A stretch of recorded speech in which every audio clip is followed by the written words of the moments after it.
This evening we have to complete our all-too-brief survey of Neoplatonism.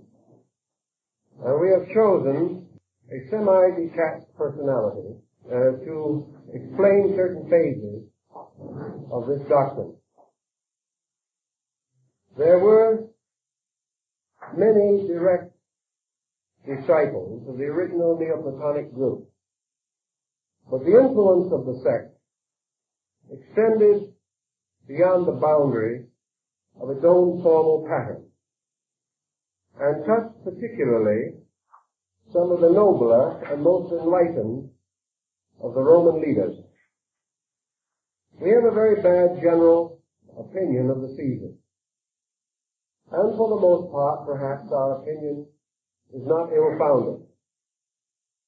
Probably none of them were quite as bad as they have been painted, and very few of them as good as might be hoped. The two exceptions in this group of imperial persons are Marcus Aurelius Antoninus and Flavius Claudius Julianus. These two men were both learned, and by natures and temperaments devout. They were sincere, honorable persons. And while the circumstances of their time certainly prevented them from a full expression either of their natural inclination or their potential genius, they have left important monuments, works which have inspired the world far outside spheres of policy and diplomacy. The Meditations of Marcus Aurelius are among the noblest of the moral works of man. And the writings and various essays and pronouncements of the Emperor Julian must also be included among the great documents. In fact, his two orations, one to the sovereign son and the other to the mother of the gods, are outstanding among the great literary works of the world. We must, for instance, pause and consider the material and situations that went into the temperament of Julianus. He was directly descended from Constantine the Great, and his political career reached its height in the years not far removed from the reign of Constantine. You'll remember that Constantine gathered the great Christian council of Nicaea, and there in about 326 AD turned the destiny of the Roman Empire over to Christendom. This policy was not especially altered thereafter except for a few brief interludes. And one of these interludes relates to the life of Julian. Julian was born of the imperial line, but came early in life under the jealousy of Constantius, who was then emperor, and who feared that the descendants of Constantine might ultimately take away his imperial place and life. Constantius, therefore, was responsible for the murder of all the descendants that could be traced of the imperial branch of the family of Constantine, with the exception of Julian and his brother. These two children were so young and so far removed from the political scene that it was not considered necessary to eliminate them. Julian spent his entire life, his early life, in exile and in prison. Constantius took no chances with the young man.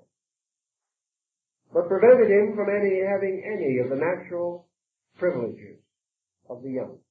Although, as Julian himself tells us, he was never physically or actually abused.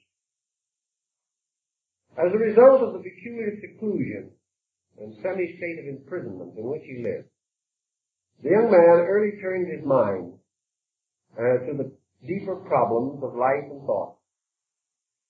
During the period of his youth and adolescence, he came rather strongly under the influence of Christian teachers. And as a result of the natural mystical sensitivity of his soul, he was inclined to embrace these teachings. Although, as he tells us, he was profoundly suspicious due to the circumstances involving Constantine the Great. He knew, as he tells us, that Constantine was not sincere, and that the entire problem of the great Nicene upheaval was a pretext used by Constantine to advance his own political destiny.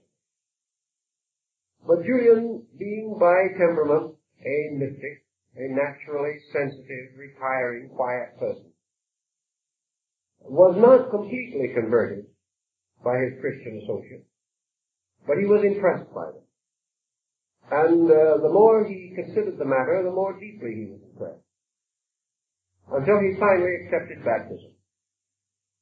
And it was assumed that his life would then follow the new pattern of life in the Holy Roman Empire. It so happened, however, that Constantius, becoming more and more involved in foreign wars and internal broils, began to seek for someone upon whom he could depend and whom he could trust. In the meantime, the Empress, Eusebius, had taken a very great interest in young Julian. She saw in him a man growing into manhood with great and unusual capacities and abilities. She was therefore able to convince Constantius that it would be wise for him to turn to this kinsman, a man honorable and sincere, and put his trust, perhaps in the person he had so grievously wronged. Constantius agreed. In the due course of time, Julian was proclaimed Caesar by Constantius and given a sphere of activity beyond the Alps. This was the beginning of the career of this young man, who gradually, by his own merits, and also to a degree by the general collapse of the Roman Empire around him, came finally to the imperial purple and was proclaimed Julian Augustus, after it became evident that Constantius had lost the empire. Julian was born in Constantinople, and when the time came for him to solemnize as Pontifex Maximus, at the funeral of Constantius, he ordered the former emperor to be buried as he wished, with Christian rites. Although by this time Julian himself had changed his mind on some of these religious questions. It was known that while as Caesar, he extended the influence of Rome and protected it very largely, his own mind had gradually been changing. And as a result of this change, Julian finally formally renounced Christianity and restored or returned to the faith of his fathers. For this reason, he has been stigmatized in the church as Julian the Apostate.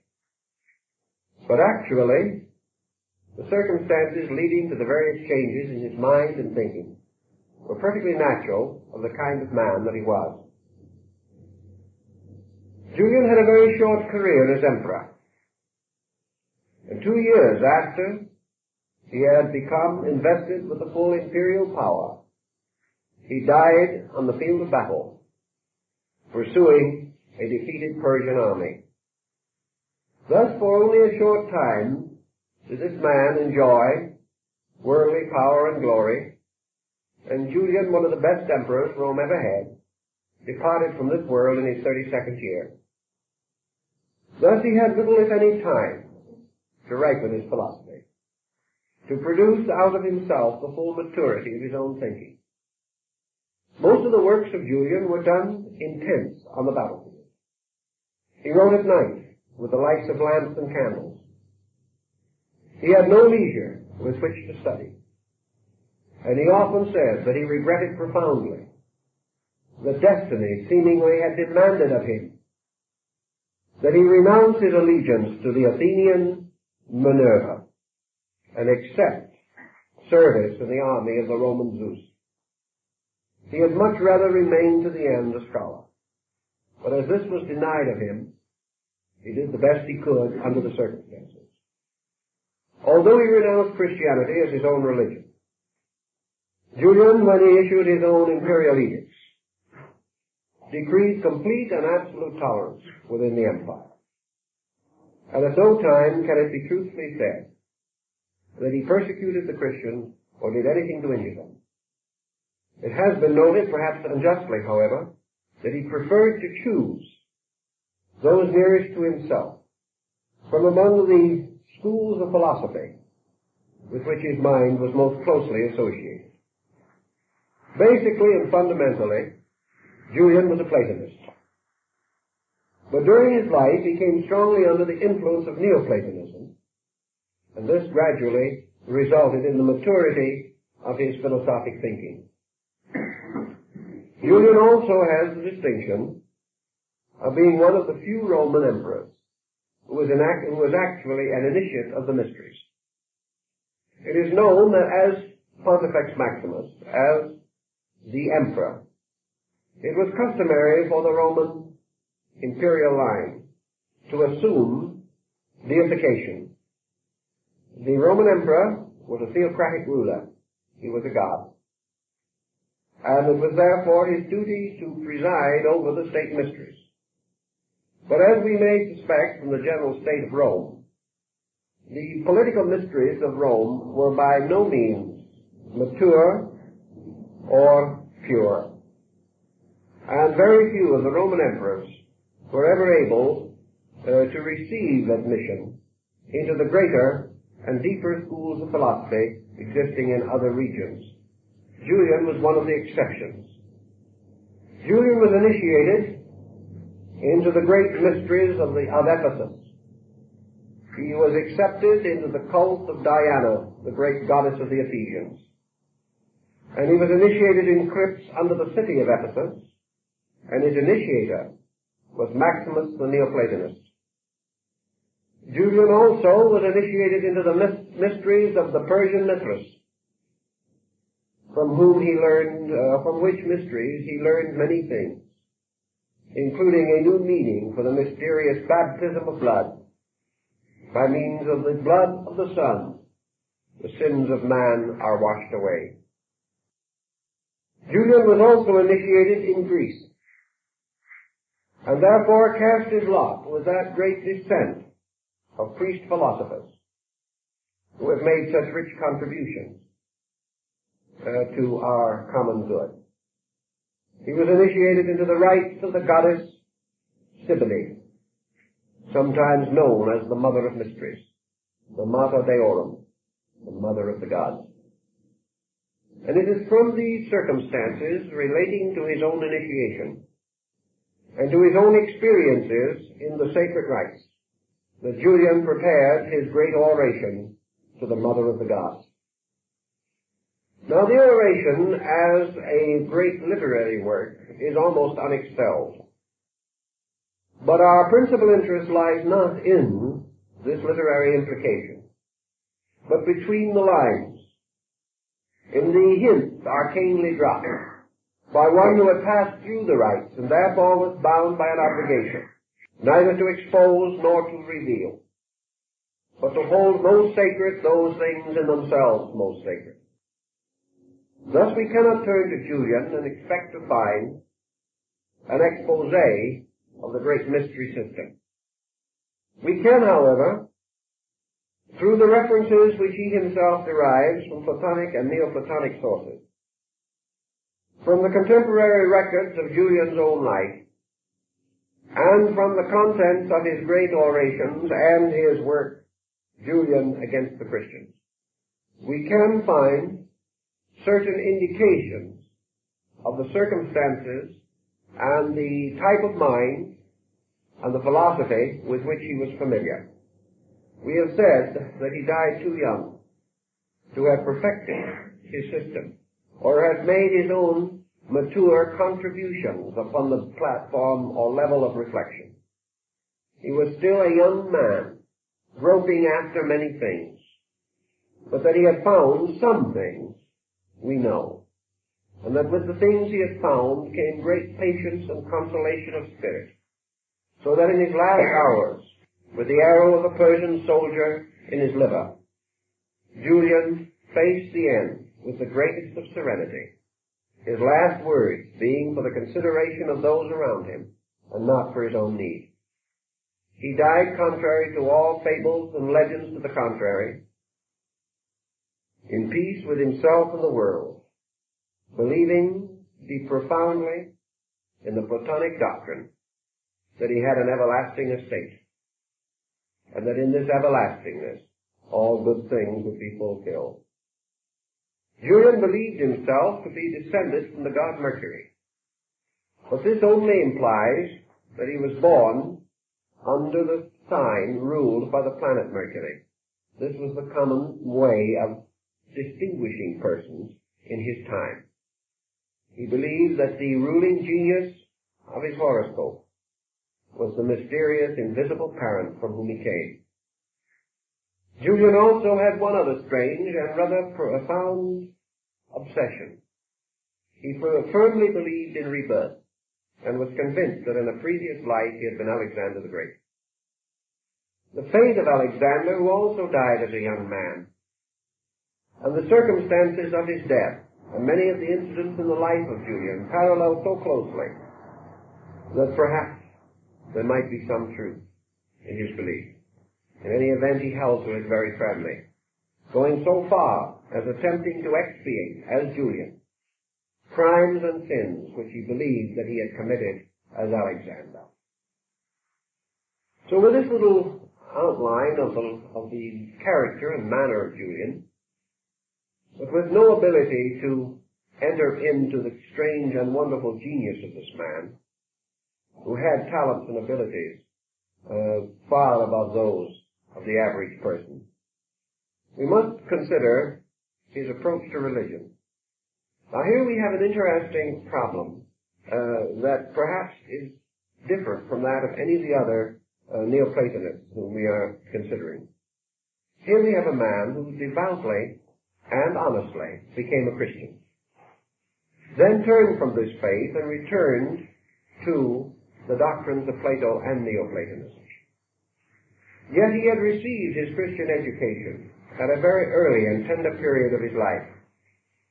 And during those formative and adolescent years, he had been strongly impressed by the sincerity and dedication and devotion of certain Christian priests and teachers whom he had known. It was not until public life brought him in contact with the political pressures of the new sect that he became disillusioned. As a young man, he believed very devoutly in the essential goodness of these men with whom he confided and who had taught him. So we have a man returning later to a non-Christian position as a philosopher, scholar, and thinker, and yet undoubtedly bringing with him into this new attitude which he assumed, and we know from his own writings with the absolute sincerity of a dedicated person, that we will have a mixture or a combination of elements arising in the philosophy of Julian, which is going to distinguish him somewhat from the other late pagan writers who were preserving the Platonic descent. Julian, though a philosopher of good parts and a scholar of ability, was essentially in his own personal life a mystic. He was a mystic inasmuch as he was moved most powerfully and strongly from certain deep sources and roots within himself. His writings are colored by tremendous emotional intensity. He had a great and sublime sense of the dignity of life. And like most of the Neoplatonists, his mysticism led him into interpretation. He was not inclined to accept anything upon its face appearance or upon its literal values. He sought always meaning. And he sought meaning that would satisfy the hunger of his own search for truth. Julian had already long realized that truth was not a word, and he had fully come to appreciate that the attainment of internal security was by a kind of exaltation within himself. He on several occasions had transcendental experiences, and some of the church fathers accused him of being a magician. Actually, he did have visions. He did have an inner contact of some kind with a larger world of reality, a world which, flowing through him, as he himself expresses it, gave him security from himself and not from his world. It was this security that sustained him through the cabals and conspiracies of the Roman court. And it was this same mysterious internal security that left him untouched by elevation and serene in death. So we have in Julian a man who was moved and motivated as far as we can find from every action, every public pronouncement, every private memoir, a man absolutely dedicated to what he believed to be duty, responsibility, honor, integrity, and truth. He admitted himself that he might not know fully the meaning of any of these words, but that it was given to him to know that he would do, regardless of cost to himself, regardless of whether it brought him success or death. It brought him death, which has not been unusual in cases of this kind. The great oration to the Mother of the Gods is a veiled unfoldment of the great rituals of the mysteries. And it is therefore important that we use it as a springboard in an effort to understand the mystery system as it then continues to survive and flourish, although in a few centuries it was to pass away from the pages of history in the Western motion of civilization.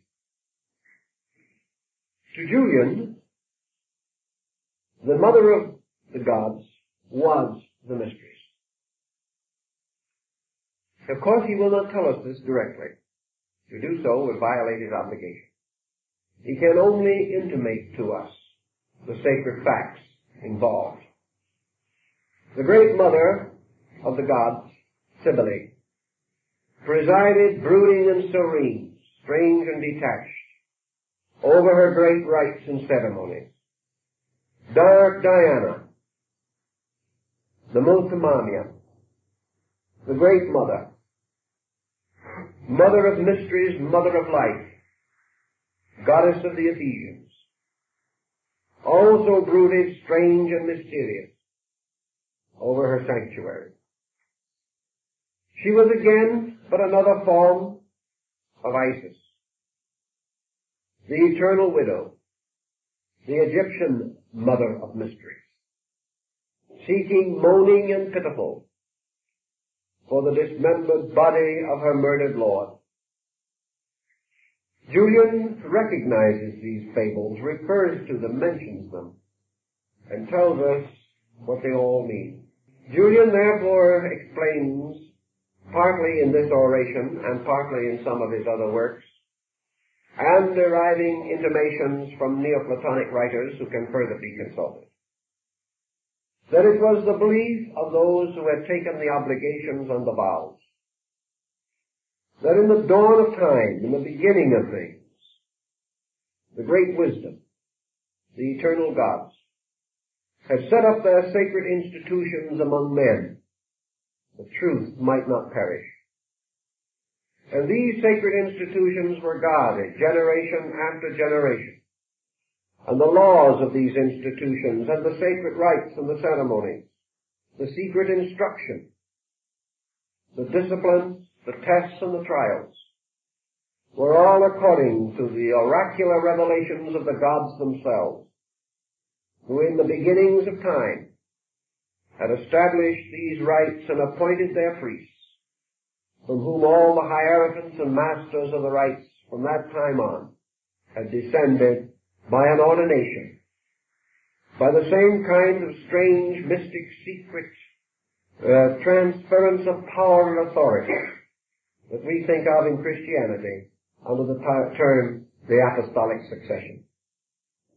This succession of rites, preserved through the sacraments and through the laying on of hands and through the dedication of lives, meant that the great institutions had come down always as custodians of the great work. Now man is born into this world from the womb of his mother, and his days are few and full of troubles. And according to both pagan and Christian mystic writings, this man who is few of days has only one hope, and that is that by some wonderful and sacred reality beyond his comprehension, he may, while still alive, die and be raised again. Therefore, the sacred institutions were the houses of the second birth, the houses from which a man is born again, from the womb of the mysteries, from the heart, soul, and body of the great mother, who is forever bearing her sons, and yet to the end is forever a virgin. This is the song that Julian sings to us, the song of the house of wisdom. For wisdom has builded its house, and here it dwells, waiting for its sons.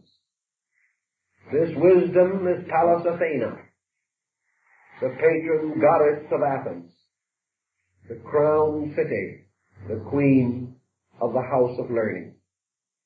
This is Cybele, Melita, Astarte, Ista, all the great mothers, the mothers of rites, the mothers who give birth to the immortal sons who never die. The ritual perhaps began in Egypt, for it is certain that there, Isis, mourning for her Lord, represents the great institution of the state religion. Isis was not primarily regarded in the mysteries as a person, but was the bride of heaven. In the Apocalypse of John, which derives part of its authority from the rites of Phrygia, which were practiced in the area around Patmos, where it is said John was for long exiled. In these rites we have a new understanding from the book of Revelation of the mystery of the bridegroom and the marriage of the city of Jerusalem to the Lamb. And Jerusalem was adorned as a bride. This marriage of Jerusalem to the Lamb of heaven is the story that lies at the root of the great cycle of Isis and Osiris. Actually, Osiris represents the eternal wisdom principle. Isis, his consort, is his house, or his institution in the world. Isis, therefore, represents the great theocratic order, just as truly as the same is perpetuated in Christianity under the symbolism of the Virgin Mary. Isis, the Virgin Mary, Cybele, and the great Diana are therefore the magnificent organizations or institutions built up out of the world for the worship and adoration of the gods. This is, again, a very interesting psychical or psychological mystery. For the temple is always the symbol of the human soul. The temple is suspended like man's soul between spirit and body. As spirit descends from the invisible and divine world to possess and ensoul, so the psychic nature itself, the human soul, ascending out of the complication and mystery of matter, rises from its own mortality and sphinx-like guards the gates of wisdom. This soul then, redeemed out of body, purified from body, is the holy city, the New Jerusalem of St. Augustine. And it is the human soul that is then the bride of the Lamb.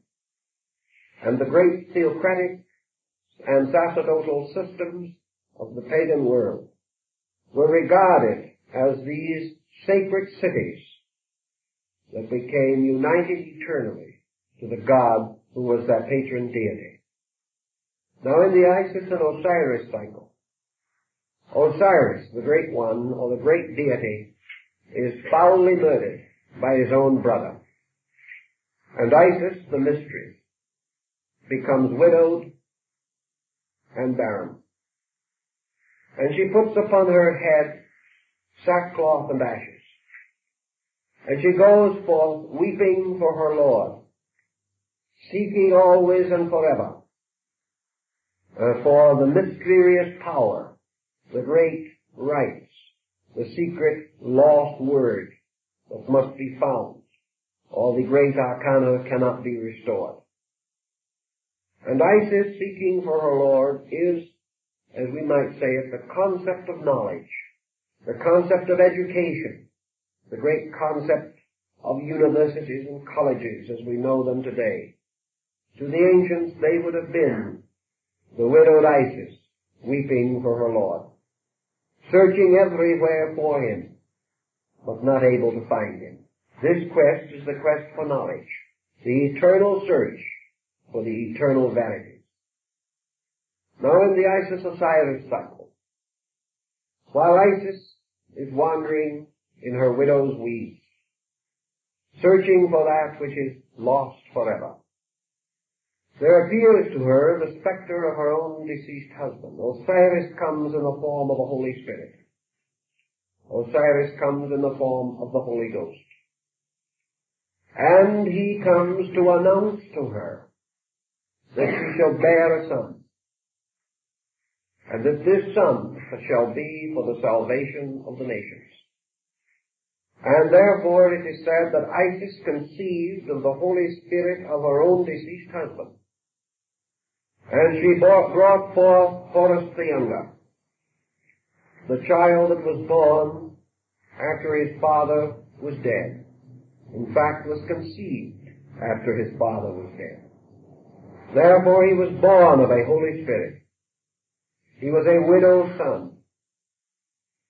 He was one dedicated to a strange and wonderful destiny. And Typhon, the assassin of Osiris and the wicked brother, discovering that this child had been born, sent forth emissaries to all parts of Egypt to discover the child and slay him. And in this course there is also reference to the slaughter of innocent children who were mistaken for him. But Isis, guided by Mercury, hid her child where none could find it, hiding it in the reeds by the side of the river Nile. And the child was saved and grew up to be a fine and splendid man. And when this had occurred, and when the time came for the child lock of hair to be cut off, and Horus came into his adolescent period, which is the second period of life in ancient Egypt. On and then, Isis received from the ghost of her husband Osiris the promise that he would be forever present with this child, and would guide him and lead him. And when Horus the younger reached his 30th year, which was the Egyptian age of maturity, on that occasion a strange and wonderful thing happened. For at that time Osiris, the god himself, entered into the body of his own son, and was born in him, and took over, and became the ruler of that body. So that in this mystery, as the ancient Egyptian papyrus tells us, the father and the son were identical. And then it was that Osiris proudly cries out, "Who hath seen the Father hath seen the Son, for the Son is in the Father is in the Son, and they are one being to eternity." This was pronounced 1,000 years BC. Now this mystery goes into many ramifications, but Osiris always represents the great mystery itself, the eternal truth, the living power. And Isis, widowed of her Lord, is the priesthood, the sacerdotal institutions, the schools of the mysteries.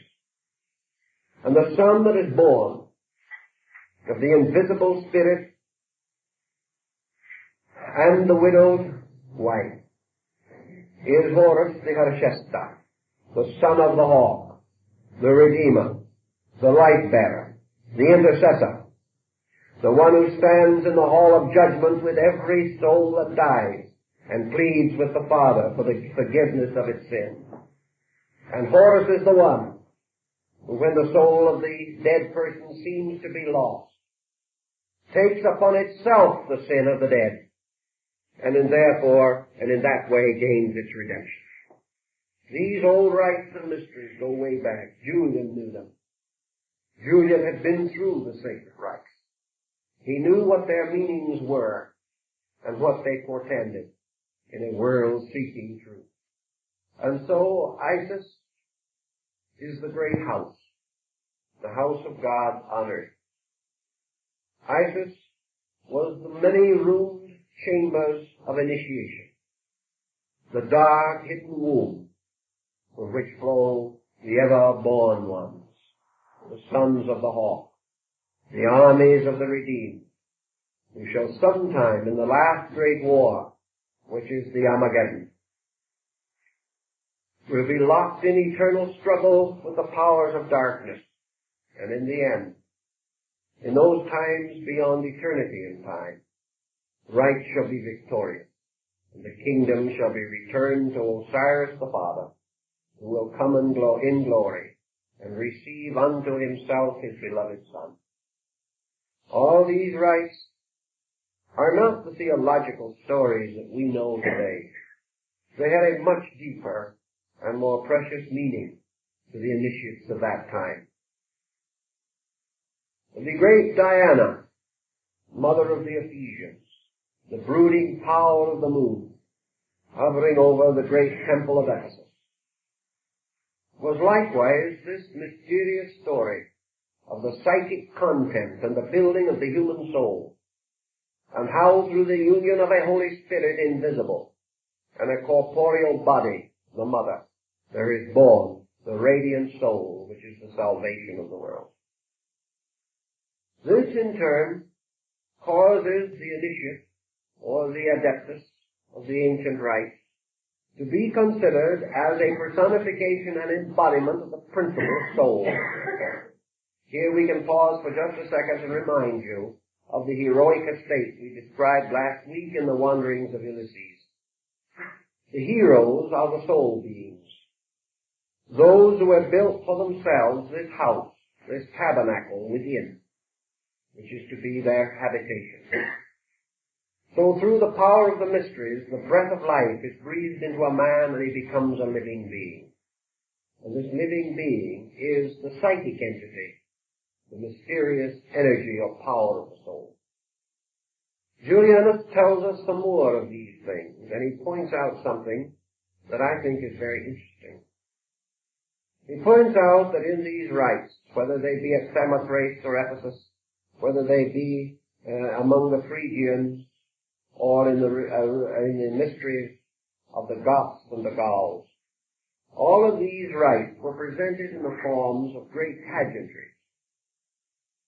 The pageantries of Eleusis are particularly remembered, but they were no more remarkable or important than those practiced in other places. The neophyte, seeking admission into these rites, and having passed through certain preparatory examinations and tests, is brought into the ceremony, and there he is a witness. He is a beholder.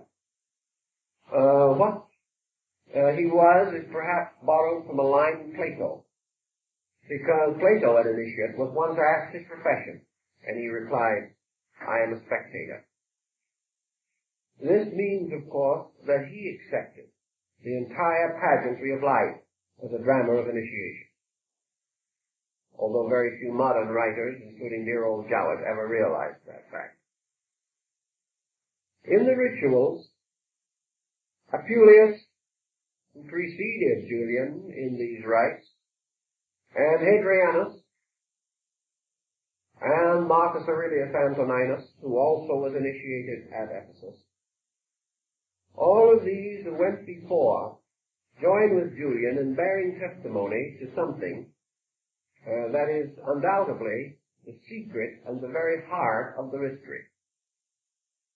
They all declared that when they entered into the temple as candidates for the mysteries or for initiation, that they actually went through an experience. Apollonius of Tyana, at a still earlier date than these men, had testified to the same thing. Namely, that when they entered the house of the goddess, or the great house of the mother, that is, they returned to the womb for a second birth,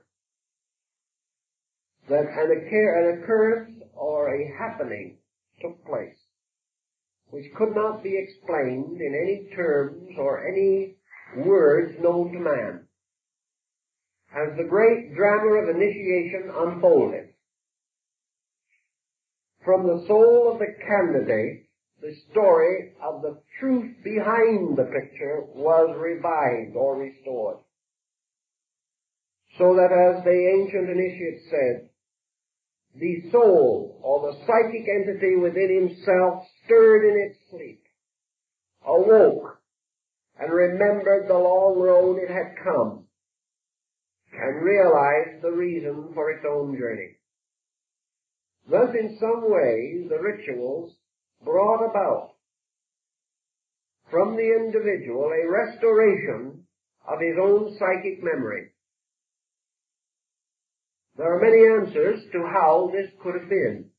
Some of the profane and not too happy commentators on these subjects have suggested that the candidates were hypnotized, or that they were drugged, or that something was done to disorder their senses so that they seemed to pass through impossible situations.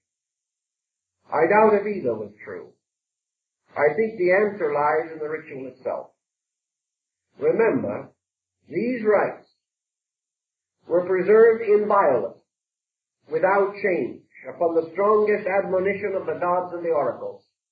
Not one line, not one motion, not one word could be altered. It must be preserved complete, inviolate.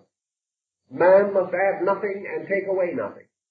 For the peculiar power of the rite lay in its own structure and the unfoldment which it accomplished. Those who have written briefly upon these ceremonies, particularly those who passed through them and could not say much, and some who arcanely concealed them under subterfuge and veiled terms, particularly I'm thinking of the the Grecian poet Aristophanes, who in his Frogs and his Winds, two of his supposed comedies, gives us part of the ritual. These rites unfolded according to a peculiar sequence. As Plotinus says, they opened like a flower and bore their fruit. The entire situation was so perfectly and completely ordered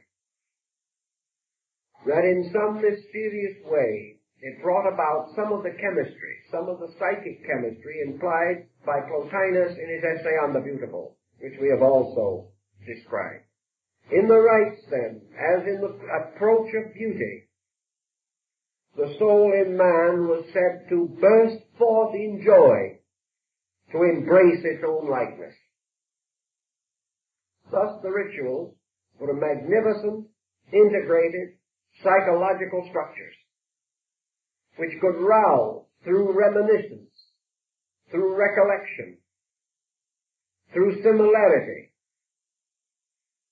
and through association, the sleeping remembrances that are locked within the psychic life of the individual. These rituals then called him forth out of the darkness of his own sleep and caused him to awaken. And while the rites were proceeding, he lived them, he experienced them, because they were unfolding in tone and order and picture and color and design the very structure of his own psychic life. He responded because they were revealing to him an absolute similitude of his own soul. A man being thus brought into the presence of that which is himself, and recognizing those patterns and pageantries which instinctively receives and responds to by ancient instincts which he cannot even explain or understand. These rituals then were mandalas. They were concentration fields by which the disciple or the candidate was lured from the darkness of his own sleep. In him then the soul which had slumbered, which had been unable to rouse itself by its own vigilance alone, was able to be revived and to be restored to its own waking state.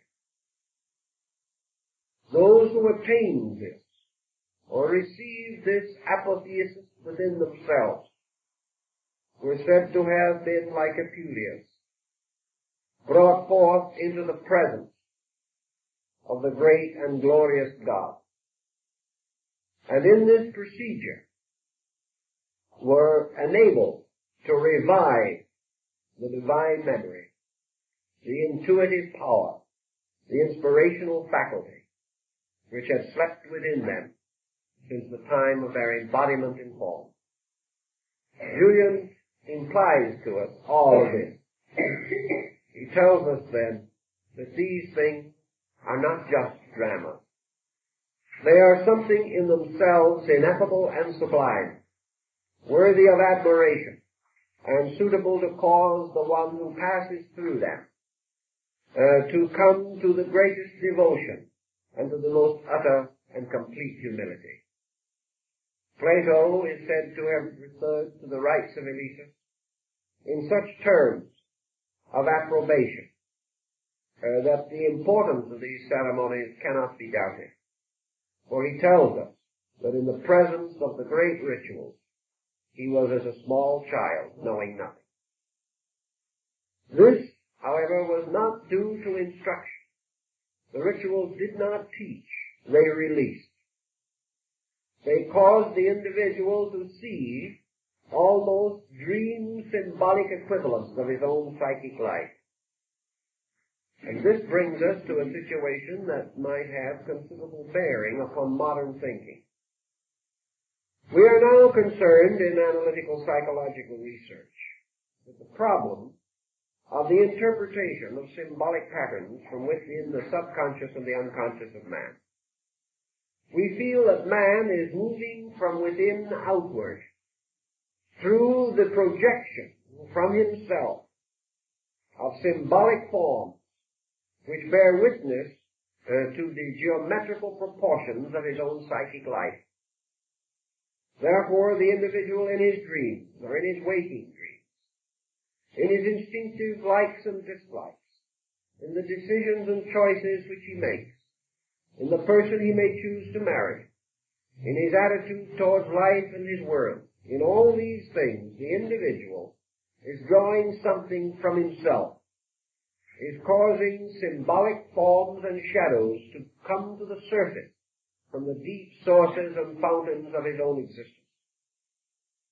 Now, the difference between this and the great rituals of the Mother of the Gods may be worthy of our consideration. For in these rituals, the qualities with which man is most concerned are lured from himself by presentation of symbols to him and not merely released through him in a heterogeneous collection of dissonant elements. In other words, if these symbolic forms which come from man represent various impersonations of his instincts, then these instincts have potential forms or symbolical equivalents. And if the most divine of these instincts are pictured to man, he will experience them and find that these pictures will call upon his own inner remembrances and release these symbolic patterns from within himself. In the common ordinary life of man, most of his environmental circumstances do not directly release, because they are in themselves asymmetrical. They are in themselves compromises, materialistic emphases, and the individual is not in the presence of sheer beauty, nor is he in the presence of sheer goodness, as far as man is capable of contriving these terms or the elements and principles for which they stand. So the neophyte or the candidate for initiation enters the secret house. He isolates himself from the world. He enters into another kind of world, which might be likened in itself to his own inner life. He discovers, like the Melchizedek mystery of old, that in the rebirth of his own inner life he must be his own father and his own mother. He enters into these rites, into an unworldly state of detachment from all material things, from all normal or materialistic instincts and appetites. And here, in an atmosphere of the most detached sanctity, in an atmosphere itself redundant with beauty, full of love and nobility, always in gentleness, peace, and dignity, the neophyte advances toward the pageantries by which he is supposed to be so profoundly touched. And gradually the great spectacles open before him, and he beholds not the gods, or their strange ways and symbols, but he beholds a series of pictures which are the reflections of his own heart and mind. Each of the things that happen breaks silences within himself and cause him to become articulate of ideals and principles and beliefs. As this rushing unfoldment takes him, he may then very well pass into a state of enthusiasm, which is from entheus, meaning in God. He may find himself suddenly possessed by powers beyond his comprehension, moved by forces that he cannot resist, until it seems that an internal world bursts through him and around him. And he finds himself like Apuleius, standing at midnight upon the threshold of Persephone, with the radiant and glorious sun of noon shining under his feet. He beholds himself transported from one sphere or world to another. He enters into the abode of the dead being the dark part of himself. He there faces all of the pressures, evils, and symbolic fantasies of his own psyche. He is victorious over darkness and evil. He is restored again to life. He remains 3 days in the underworld, or 3 degrees.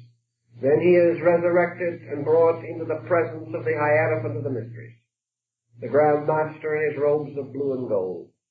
And here he is crowned and coronated as a master of the inner life. And he is presented with the symbols and powers of his new authority. But long before these things have happened, as Apuleius points out, the soul itself has become so completely enamored of the transcendental beauty of the divine that it is no longer scarcely to be considered in this world at all. It moves strangely as in a sleep of waking. It beholds all things in new order and relationship. It beholds gradually the breaking open of the walls of the temple until, as one of the initiates says, all vanished except time and space and heaven and earth, and the whole world became the eternal temple. All these things were experiences strangely and wonderfully psychologically released by the great pageantry of the rites. And because of the tremendous power of these rites, with their mantrams, with their songs, with their sacred circumambulations, with the mystic dances of the muses and the graces, and all the strange parts of these stories, that which finally ended brought with it a complete and tremendous apotheostic change within the consciousness of the Neophyte. He became the initiate. Not because his mind had accepted the instruction, not because simply his emotions had been purified or cleansed, for these cathartic disciplines came first. He was an initiate because of a complete transcendent experience, an experience which could never be assailed by his own reason, which could never be denied by his own mind, because he had been there, because this had happened to him, and because in the course of the great ritual he had come face to face with the gods themselves. Now, were these gods truly masked priests? They may have been. But also every mask, every robe, every symbol was chosen with a strange and wonderful skill. The gods the man saw may have been masked priests, but the gods that came to him from within himself were not.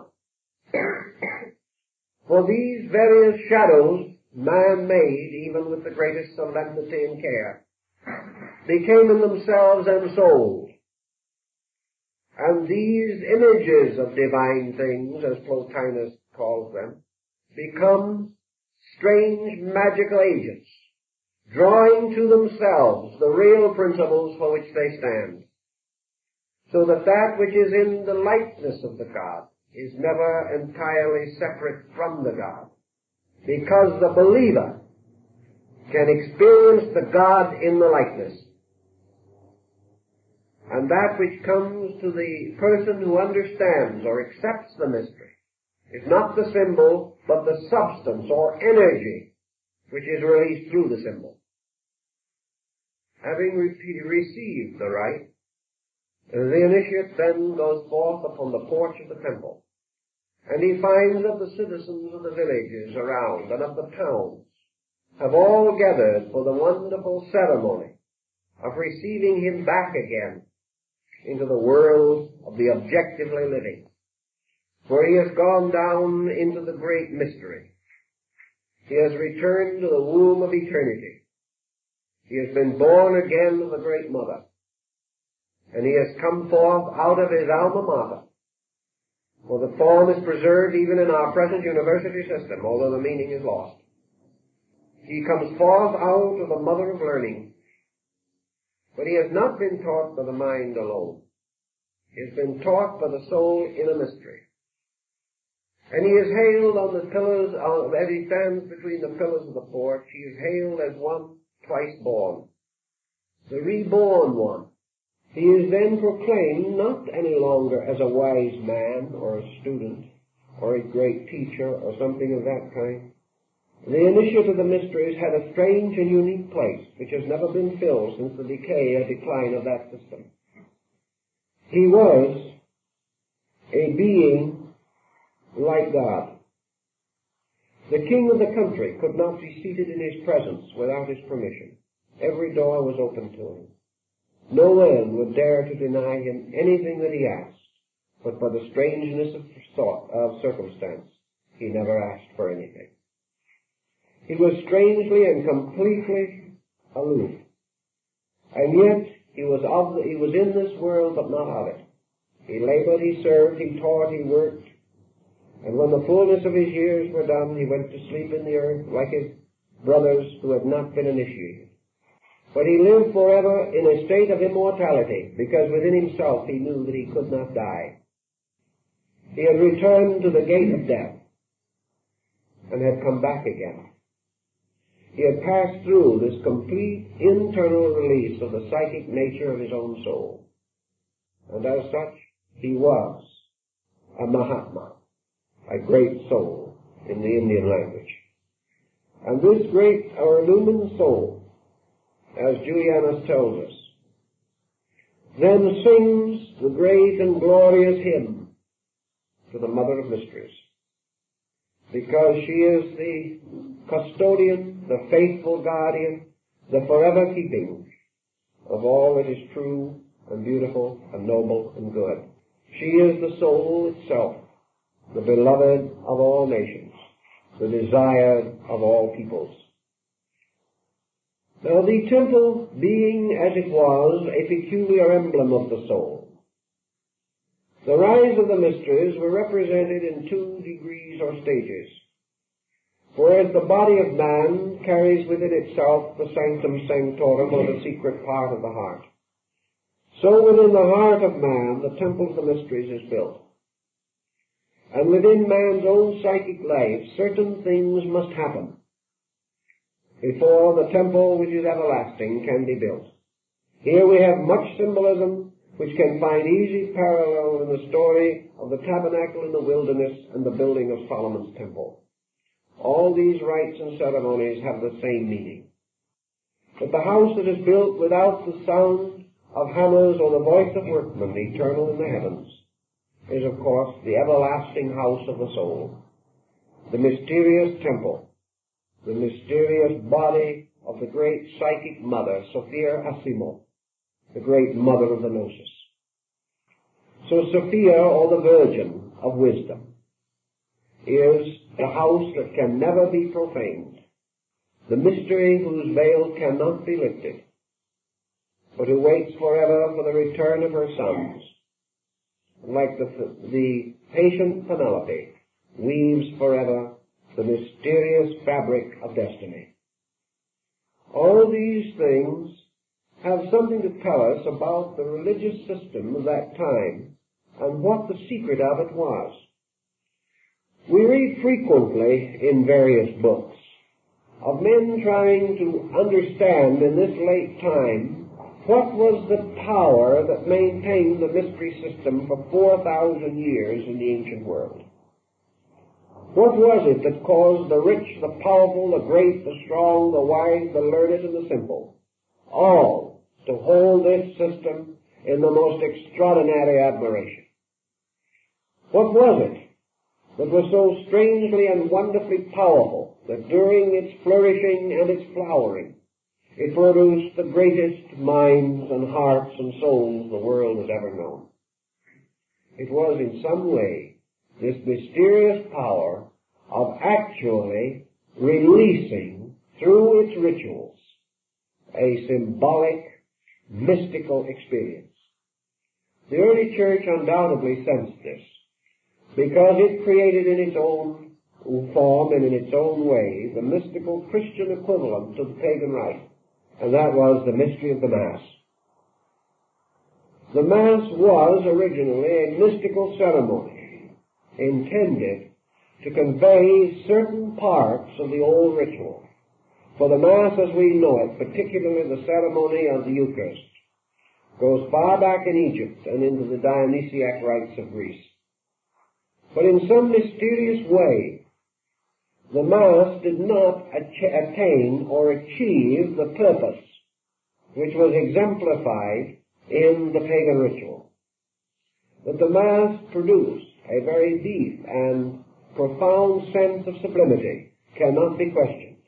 That a high Mass at St. Peter's today is one of the most tremendous religious experiences that man can pass through cannot be doubted. We know these things to be true. And yet in some way, this ceremonial, this tremendous pageantry did not and does not accomplish what the ancient rituals did accomplish. What then was the essential difference? Julian says very simply one thing, and this is the basis of his great argument against the Christians. Julian says that the difference lay in the disciplinatory rites. In other words, Julian says in his argument that the criers of the pagan mysteries, or those who called the neophytes to their labors, said, let only the pure of heart enter here. Let only the dedicated come. Let only those who in themselves had achieved and attained be permitted to mingle in this sacred throne. The idea or principle being that in these ancient rites, religion, or the religious experience, was not bestowed, it was earned. This perhaps does have a large bearing on it. Perhaps Julian, who knew both and had experienced both, was in a better position to say than we are today, because we cannot experience both. But Julian's opinion was definitely that before the individual can have this experience occur within himself, he must have attained to a certain level of merit. Plato and Pythagoras required certain prerequisites to admission into their sacred schools. Perhaps these prerequisites were to a degree symbolical, for we know that Pythagoras initiated his own slaves, and it is not likely that these slaves possessed the literal prerequisites which he required. But somewhere in this was a symbolism which had to do with merit or the earning of the right of acceptance into the state religion.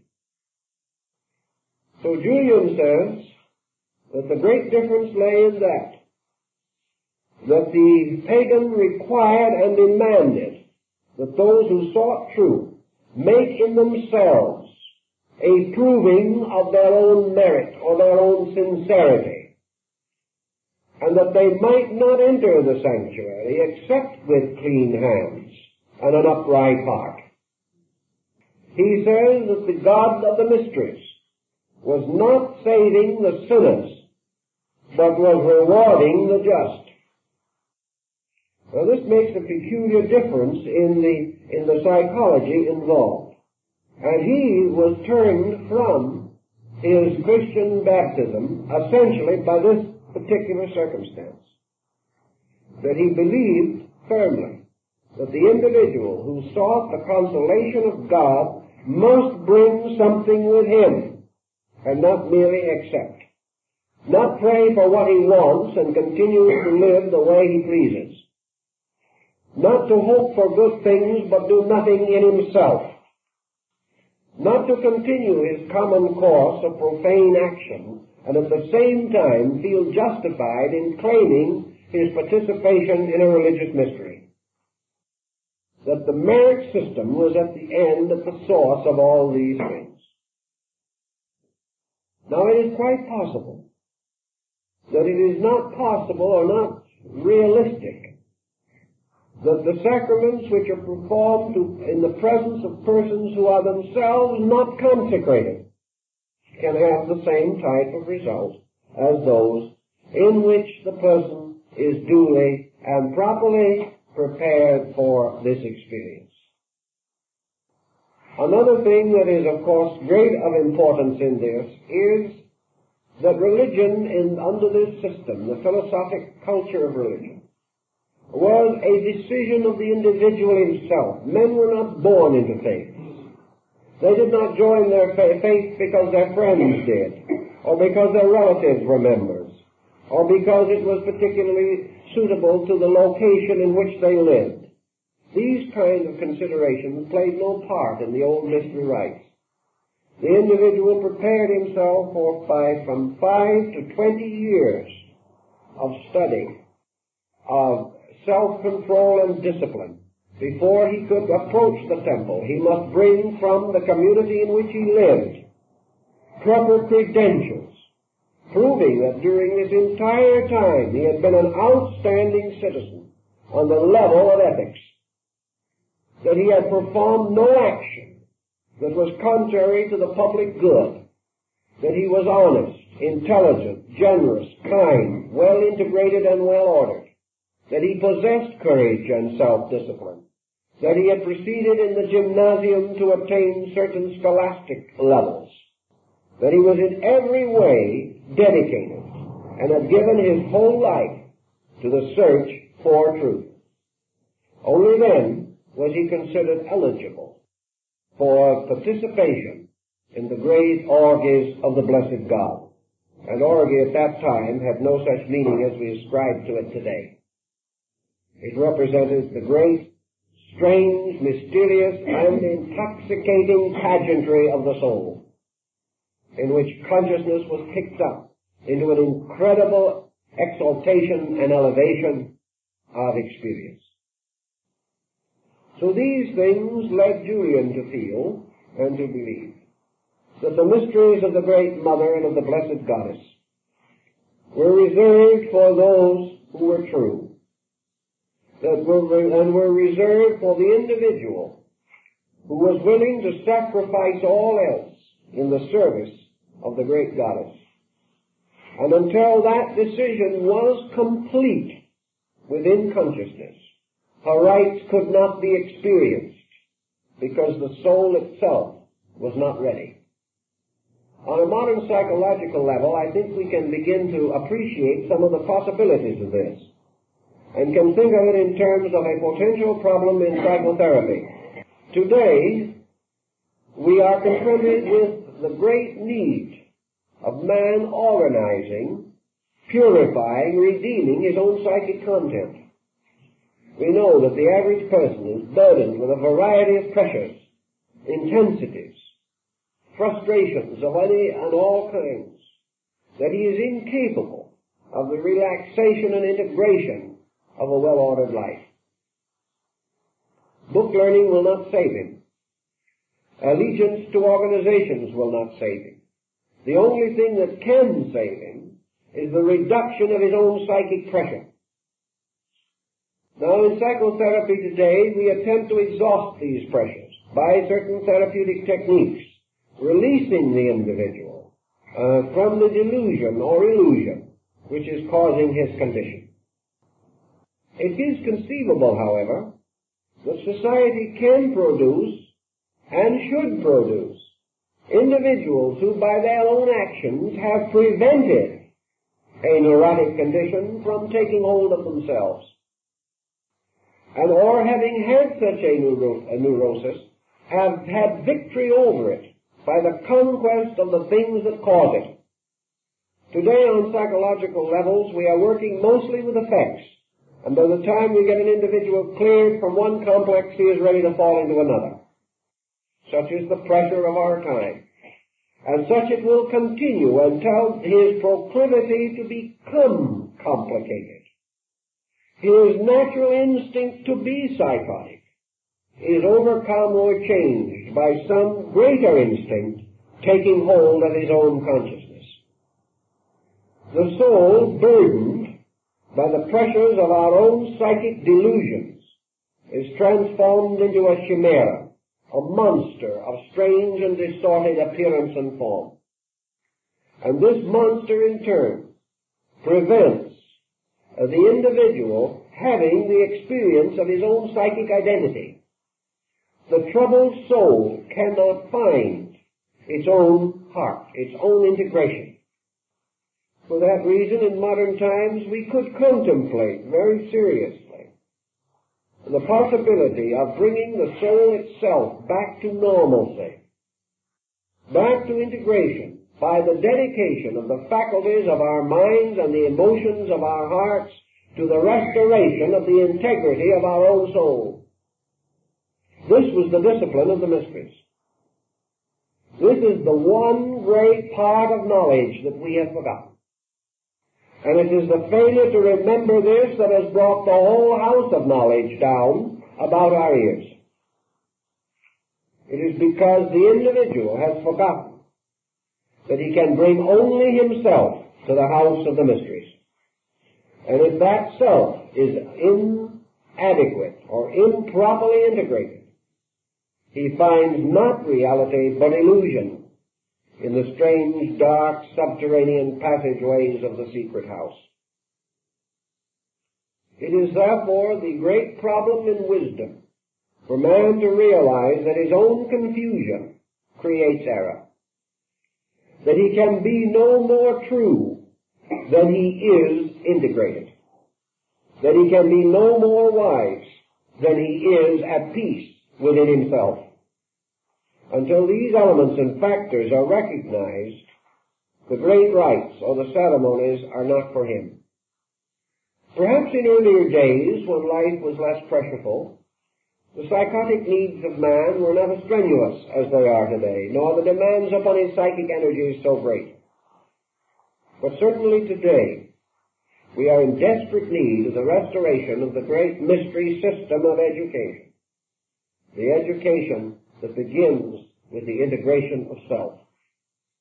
The education that advances only as rapidly as the individual proves by his own integrated abilities that it is safe for him to proceed in the great adventure of learning. For if he proceeds unqualified, he will ultimately be faced with the riddle of the Sphinx and will perish along the road of his search.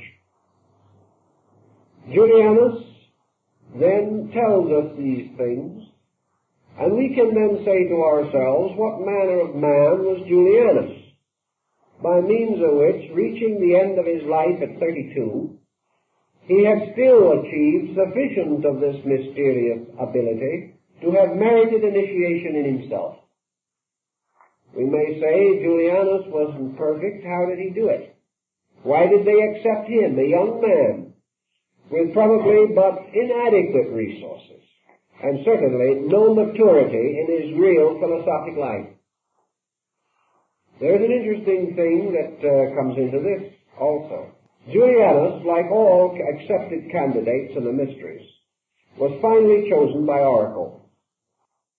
In other words, the candidate's final acceptance depended upon some testimony coming from the gods themselves. In other words, he must be accepted. Many are called, but few are chosen. Men may be called out of the world by the instincts of their own natures, but they are chosen by the divine powers. So what was it that caused, or might have caused, the acceptance of Julianus? One of the old legends, and one of the stories about him, tells us that when he came into the presence of Maximus the Neoplatonist, while he was waiting for the initiation into the Mithraic ceremonies at Ephesus, this Neoplatonist embraced him with great love and said, "My son, you have come back. That which you have already done has come to life in you." And he explained to Julian that in his previous embodiment he had accepted the right, and therefore that he might receive it again. And because of this, it would be possible for him to restore the right in his own consciousness. If this was not true, he could not. But because he had already received the mysteries, then for that reason, for him, learning was a remembering of that which was already known. And Maximus further explained to Julian something that the boy himself knew, and which was, of course, perhaps the deciding factor. Namely, that from his own infancy, Julian had had this great, pressing desire within himself to know. He was born, as he tells us himself, seeking truth. Therefore, he could well believe, perhaps, that the soul in him, whether it was the soul of Alexander or some other spirit in space, that the soul in him had already known the road and was longing to find it again. And that this then, by initiation, was the reviving or restoring of that knowledge which the soul already possessed, but which had been obscured to it by its embodiment as a newborn babe. And because Maximus the Neoplatonist recognized in Julian the signs of one who had taken the oath, he was accepted and initiated. And from what transpired then and afterwards, it seems that Maximus very probably was right. Because certainly Julian, considering his age and his circumstances, almost immediately revealed a wisdom far beyond his years, or far out of harmony with the generation and the condition of the world in which he lived. Because Julian definitely belonged to the golden age of Greece. He belonged to centuries that had preceded him. He was a great geographical misfit, coming too late and dying too soon. So in this case, there was this peculiar circumstance involved in his acceptance into the right. And he and other Neoplatonists reminded their students that where this gift, this power, this strange and inevitable destiny to press on to truth is strong and clear and bright within the human soul, that soul is telling us that it has at some previous time passed through the gates of the house of the Mother, that it has received in the past its sacred name, its ordination, and is now only seeking to remember that it may go on to learn more of the mystery. Now we know even in this time, and certainly in the many years of public work that I've gone through, I know that the world is divided into two very general groups of people. Those in whom there is this tremendous urge to know, this urge to release a spiritual destiny locked within themselves, an urge which in its proper and natural form is not an urge to achieve fame or greatness or wealth or authority, nor is it an urge to escape burdens or to shift responsibility or to advance one's own spiritual destiny. It is the simple urge to learn in order that we may give. And wherever this urge is tremendously strong, we cannot but wonder, as Julian wondered, whether it isn't the dim remembrance of the soul of a destiny to which it has already been called by the sacred rites, when it was dedicated to the service of the Great Mother, who is the servant of all. And then there are other souls in whom this hunger does not seem to be, who are happy and content to live their normal lives, who find no call, no pressure, no sublimity to disturb their mortal inclinations. These souls have not been moved. They have not been to the house. They have not tread upon the threshold of the goddess. They have not seen the great gods standing in the light before them. Julian felt this, believed it completely. And there is something about our own daily living after all this time that seems to intimate that perhaps he was right. At least we have probably no better explanation. We see the same phenomenon within the structure of modern religion, where we find some who are by such nature devout, that they are completely led by a goodness in themselves, so that it would make no difference to what sect they belong, they would still be good. And there are others that no matter to what sect they give allegiance, are still not good. This difference seems to be something within the psyche. And to the Greeks it meant that in the psyche of the individual who had passed through the mysteries at some previous time was a record waiting to be awakened. That it could be awakened very quickly and very easily under the proper circumstances and pressures. So Julian was accepted, and apparently he received the full benefit of this strange rite and ritual. For he tells us much of his own longings and his dreamings and his hopings, as he tries to unfold without unveiling the mysteries of the Great Mother. Also in this story, or in the orations of Julian, he divides the universe into two essential parts. He describes to us the rituals and mysteries of the sovereign Son. And the sovereign Son, of course, to him, was this visible symbol of the invisible power of eternal life. To him, the Son was the Father of all living, and the earth, the mysteries, was the mother of all living. And the union of the sun and moon and the mysterious alchemical experimentation produced the psychic homunculus, the mysterious creature of crystal, in whom the two great sets of energies converged, mingled, and produced from themselves the magnificent structure of the living soul.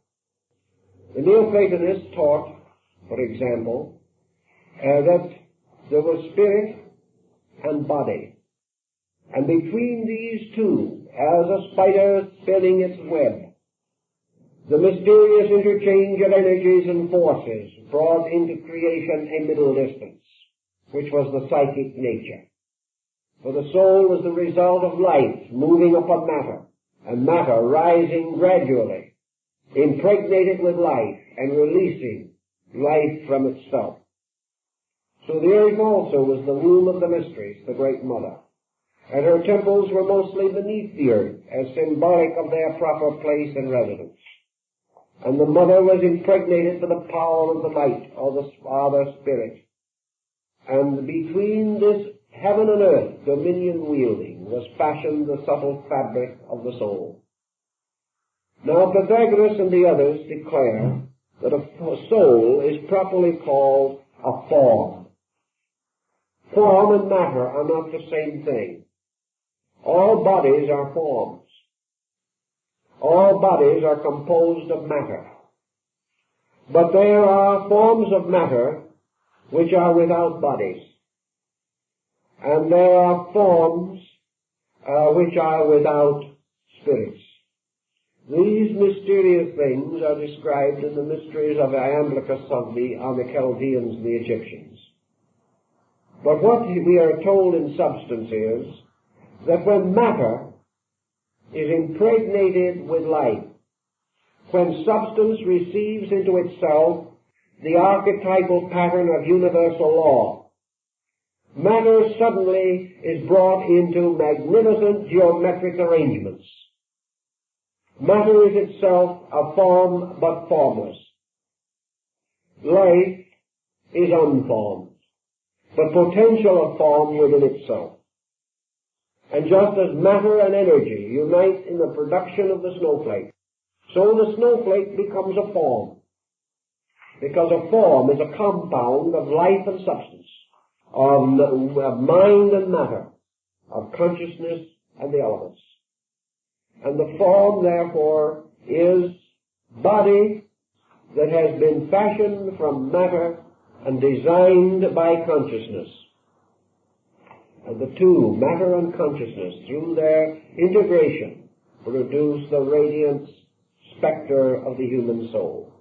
So form and the soul are the same things. For all souls are formal structures, and a form is an aggregation of substances around a pattern, a design, or a purpose. So the most minute creatures that we see, little crustacea and foraminifera and things of that nature, are forms like little snowflakes.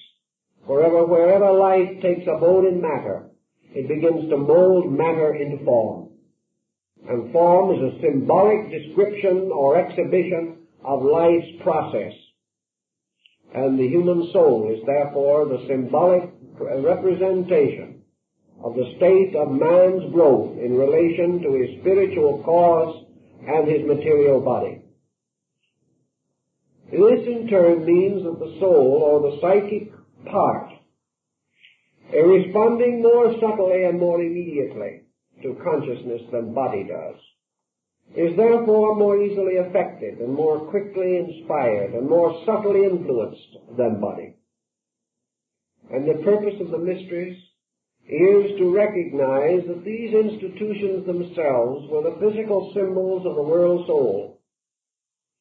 And because they were physical symbols, they were built in certain ways. And we can begin to understand why in the Dionysiac rite of Greece the orders of architecture were brought in, the 5 great orders and the polyglot orders that followed them. For these orders of architecture were required in the building of temples, because the temples were dedicated to various deities, that is, to various psychic complexes or patterns. And each temple had to be the complete and perfect representation in stone of the psychic archetype which belonged to that god or deity. Pythagoras, visiting in Egypt, said that he found in the temples there strange images of the gods, because all of the divine beings of the Egyptian hierarchy were represented by symmetrical geometric solids of various shapes and arrangements. In other words, that all the gods were reduced to geometric formulas. The geometric formula in its turn is amplified or expanded into the temple, which must have its pillars either Doric or Ionian or Corinthian, according to the deity who dwelt there. The structures of the temples themselves were based upon basic star patterns, as we learn from the Caesarano edition of Vitruvius. We know that every one of these tasks was appointed with the same care, assuming that man himself builds his outer body from the very texture and structure of his own psychic life. So building the temples of the gods, it was necessary that each temple should in every part and detail be true to the God which it represented, because it was his house. And unless, as we are learning from the Bible, unless we build a temple according to the law, that is the law of order and proportion, the living God will not dwell therein. For the God, the power, the dynamic, the psychic reality of the archetype can only be captured when the structure which is to house it is identical with it. In the same way, man is only able to capture the archetype of the great mystery grammar if his own psychic organism is identical with it. This strange rapport was of two directions or two kinds. Man could not be sure and could not know that his own psychic nature was identical with that of the gods. But through the oracles of the sacred and ancient institutions, the initiated priests were convinced that they, in the production of their rites and their temples, in the ordination and arrangement of all parts of their sacred orders and priesthoods, that they were fulfilling and dramatizing, revealing, expressing, symbolically setting forth the great primary psychic archetype, and therefore that the mysteries were a geometrical equivalent of the soul, and that just as surely as the mysteries themselves were the shadowed informment of the soul of God, so they beckoned, called, or opened to the further shadowed extension of this principle, the soul of man. So we understand the meaning of the term that the neophyte or the initiate entering the sacred house is described as going home. He is going back to the similitude of himself. He is going back to his own birth. He is going back to the place where he came from. He is going back to the state or condition which was eternally his, the condition of the great archetype of psyche in space. Thus he returns to the ancient house. He comes back again to the womb. He is returned to his own childhood. He is truly returned to his own infancy. He must come forth again by a new birth in conformity with the archetype, and with complete receptivity to the impression of the signatura rerum, the great seal or imprint of the archetypal purpose. The initiate, therefore, is supposed to and believed to carry within himself, from the time of the mysteries, the living archetype of the connection between his own psychic life and the psychic life of the universe. There was no longer any arrangement or disarrangement between these two. They had come together. And because his soul was like the world's soul, it could never be separated from it, because things which are alike can never be separate in time and space.